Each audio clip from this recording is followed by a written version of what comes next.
It dawned on Sadier in math class. Ali was one of the extras. It had been such a crazy night, he hadn't realized it till now. As I mentioned earlier, Sadier kept finding himself in a graveyard when he first entered the upperworld. It would happen once every week or two. Sadier eventually confirmed that every student who had passed away at Waterfall Academy had a stone with their name on it in his scene, but there were extra stones in the scene that had names of students who were living. Ali the medic was one of the extras, and she had died just a few days ago. One of the other extras was Olivia Thorne, who had died earlier that year too, and there were a couple other examples too. Why was he being taken to this scene, he wondered. If the scene really was a prophecy of who would die before the year was over, what was he meant to do with this information? And, of course, he was growing restless because Sammy was one of the extras. For some reason, when Sadier consulted Abigail and Adrian about the graveyard scene, his words seemed to fall on deaf ears, and Sadier was growing frustrated, thinking they were underestimating this experience he was having. Adrian was the one who had clued him that Sammy was in danger, and now it was like suddenly he wasn't listening. Sadier sensed inconsistency in them. I briefly mentioned that Sadier started talking with a junior named Ben, who seemed to know a lot about the upperworld. One day, Sadier decided to ask Ben about the graveyard scene. When he did, Ben was very alarmed. "Sadier, do not take this scene lightly," Ben said. "You've been there 9 times. Someone is obviously trying to get your attention." "I've told Abigail and Adrian, why aren't they taking it seriously?" Sadier asked. "I have no idea," Ben replied. "They should be. Do not take that scene lightly, Sadier. Your sister's clearly in danger." Sadier really didn't know if he should be talking to Ben or not, but Ben would always answer questions that Abigail and Adrian wouldn't. A few weeks earlier, Sadier started to have a sensation like something was in his eye. When Adrian noticed, he didn't hesitate to tell Sadier the truth. "Mr. Bradley put scales in our eyes," Adrian said. "You have come high enough for you to notice them. We all have scales. They filter many things in the upper world that are not safe for us to see.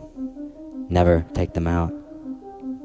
But then, just a few days following, Sadier was walking up to Abigail when he realized that she had taken out her scales. She didn't realize that he was there. Her eyes were glistening and flashing strange colors as she gazed at something the scales would have filtered. Sadier put a hand on her shoulder, and she gasped as her soul shot down many dimensions. "What are you doing?" Sadier asked. Ashamed, Abigail quickly worked the scales back into her eyes, saying, "I need it to keep me going. My existence has been a hard one. We all do it anyway." "What has been so hard?" Sadier asked her, using the opportunity. "I know you're hiding something, Abigail. I've known ever since I saw that the years didn't add up right for you on the roster. You used to be in the Dharma, didn't you?" "Yeah," Abigail admitted. "I was recruited by the Dharma when I was in 3rd grade, and I served them for 3 years." "What made you change sides?" Sadier asked. "My brother," Abigail replied. "I never really had a family. I grew up feeling like I couldn't trust anyone. My brothers were always running from authorities and breaking into houses and even killing people sometimes, but one day my older brother suddenly changed. He tracked me down and wouldn't leave me alone, even though I told him to get lost. I was in 6th grade and I was depressed and suicidal. I stepped in front of a train one day trying to end my life, but out of nowhere my brother jumped on top of me and held me down as the train rushed over our heads. When the train passed, I looked up, but he was gone, and I've never seen him since. His death made me think hard about everything. Hannah Carehart was the one who carefully pulled me into the Angels camp and into the Alma, which almost cost me my life and almost cost Hannah her life too. Your brother saved you, Sadier said. He was desperate to save you, just like I'm desperate. Sammy's not in danger, Sadier, Abigail replied. You're just imagining it. Sadier turned and walked away furious. He felt bad later for acting that way after Abigail had just told him her whole story, but he couldn't believe she had dared to say that. You're just imagining it. But then, as he played the scene back in his mind, he wondered if he had seen something strange. When Abigail said those words, her eyes had clicked red for a moment. Yes, everyone's eyes constantly changed colors in the upperworld, but this was weird. Like it wasn't Abigail who had said that. It was like she was under a reaction, but he assumed that she was too strong to be under a reaction. The demons would have to spend one of their Omicron reactions to get into the mind of someone as experienced as Abigail, and they only possessed a few of them. Why would they want to spend one in this way? The next day, Sadier's friend Ben sat down next to him, very slowly, saying, I have something to tell you. Sadier, I'm a member of the Dharma.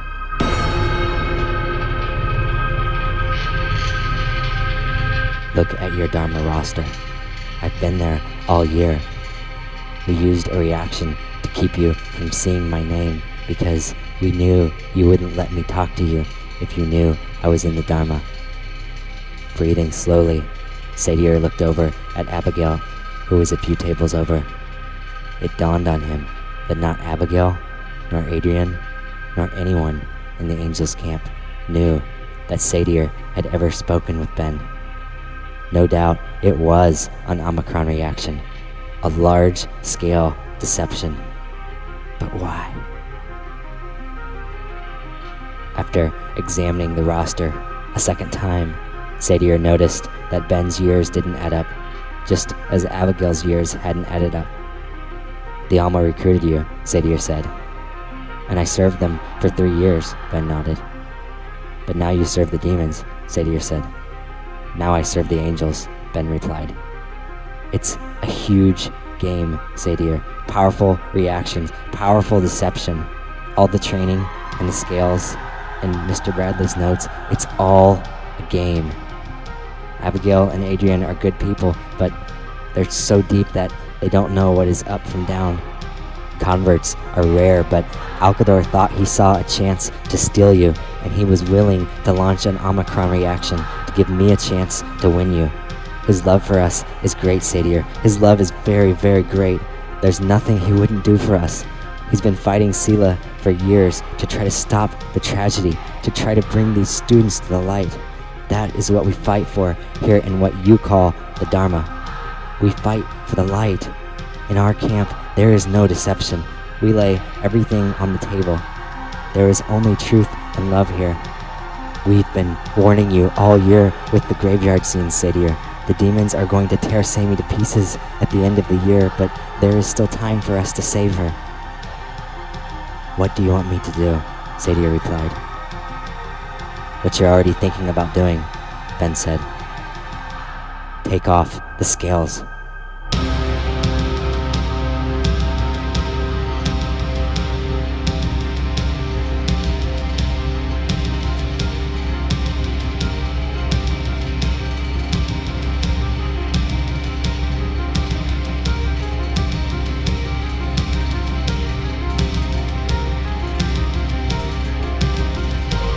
That night, Sadier told Sammy everything.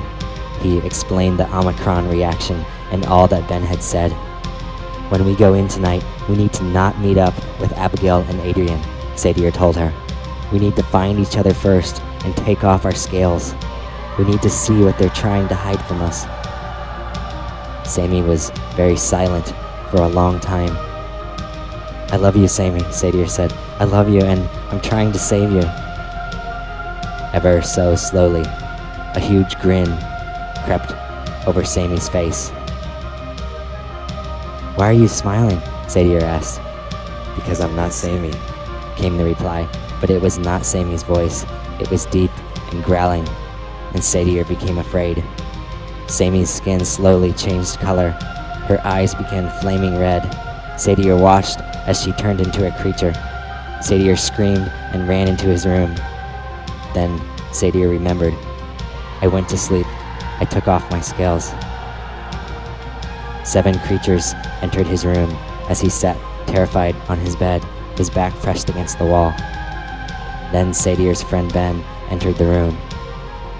Ben, what's happening? Sadier called to Ben. Ben passed the creatures and walked up to Sadier. What's happening, Ben? Sadier asked again. Got you, Ben replied. Ben reached out and pushed Sadier, and Sadier fell. And fell. And fell.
You fool.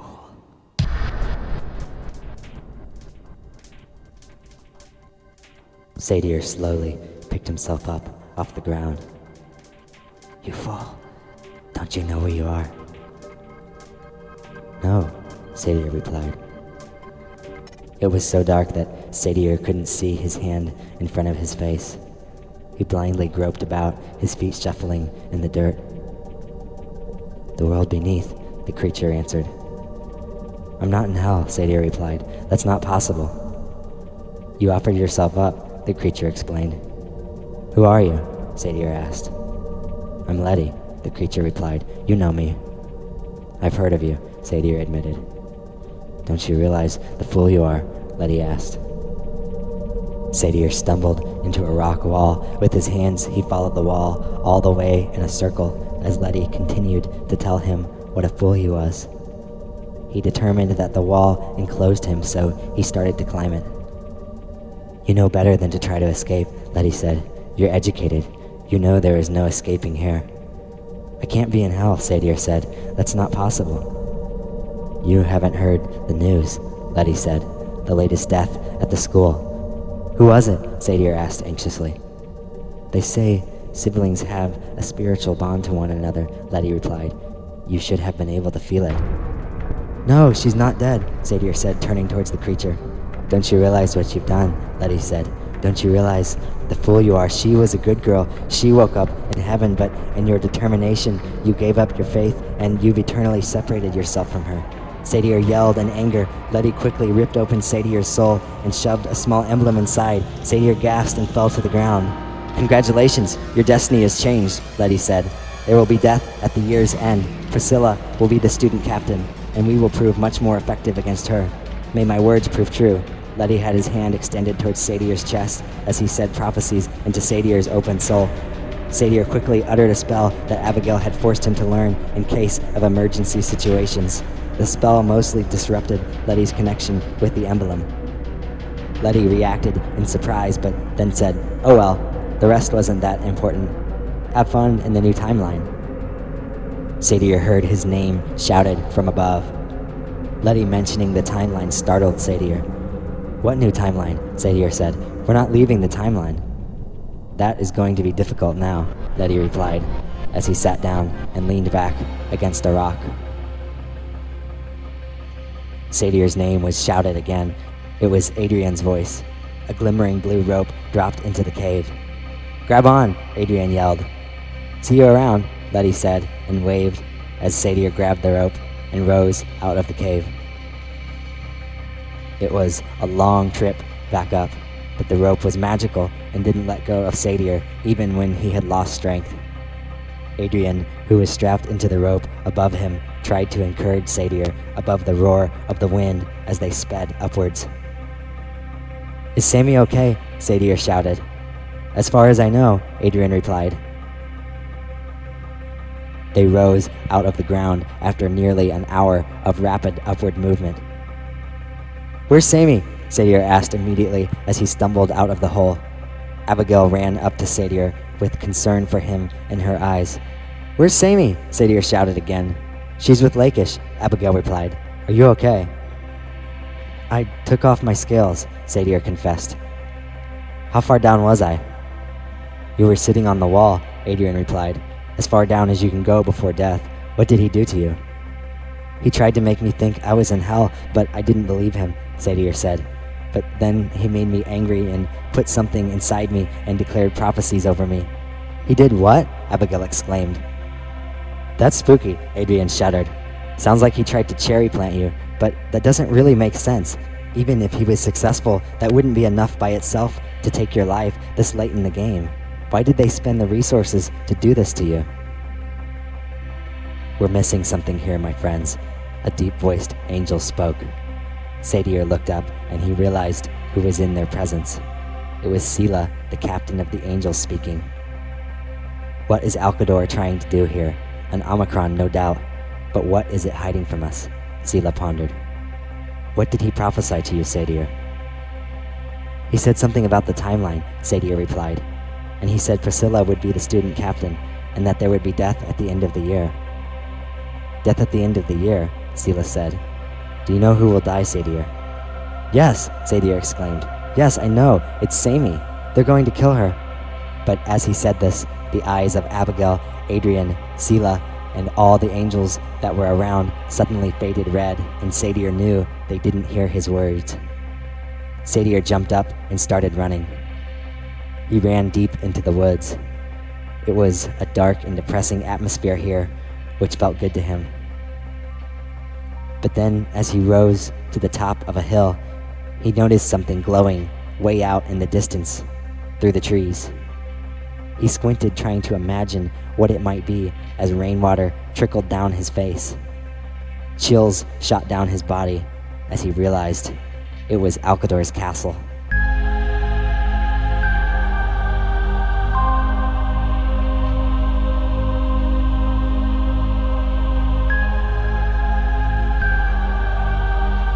It was late in the month of April, and their long journey was about to conclude as they reached their destination.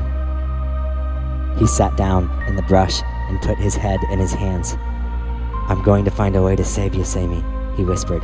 The rain that was sprinkling became a downpour, and he started to cry bitterly. Sadier had recently clicked all the pieces together.